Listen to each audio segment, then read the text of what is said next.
Jarvis, do you wish to speak on your own behalf? Yes, I do.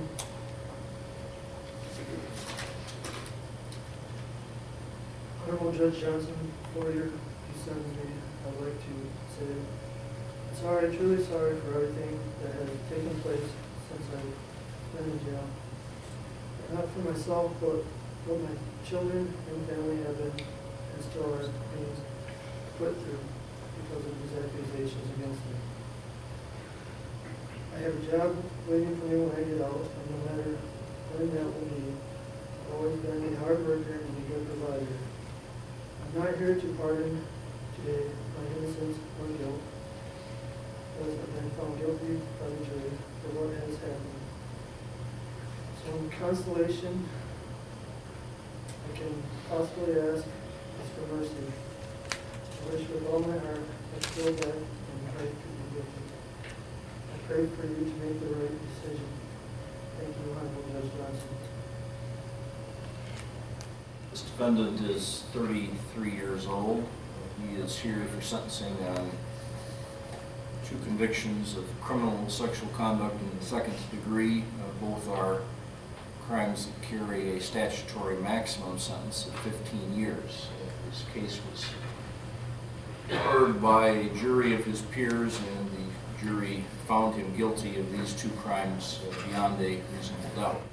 He has a prior record that includes 6 misdemeanor convictions. None of these crimes certainly comes close to the magnitude or severity of the offenses which bring him before the court today, but they do show a concerning and consistent, unfortunate pattern spanning over almost 10 years of his inability and or unwillingness to obey the law.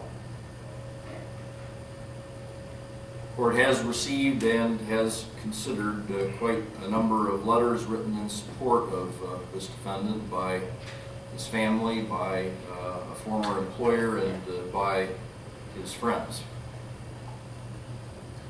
It is a fact of life, so to speak, that sex offenders prey upon their victims in secret, and otherwise they often present themselves to their families and others as good and non-threatening people.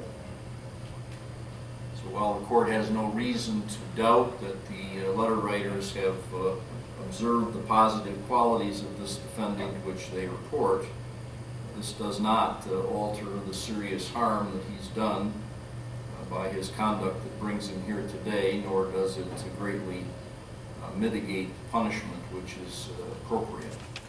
The court sentences this defendant